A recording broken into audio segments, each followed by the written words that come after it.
खबर रायपुर के गोल बाजार इलाका में दर्दनाक हादसा हुए है, जिसमें बाइक सवार युवक के मौत हो गए है।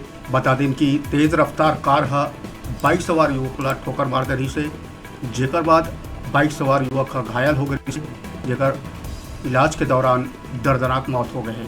बता दें कि गोल बाजार के शारदा चौक के घटना, जहां घायल युवक विकास विश्वकर्मा के मौत हो गए है।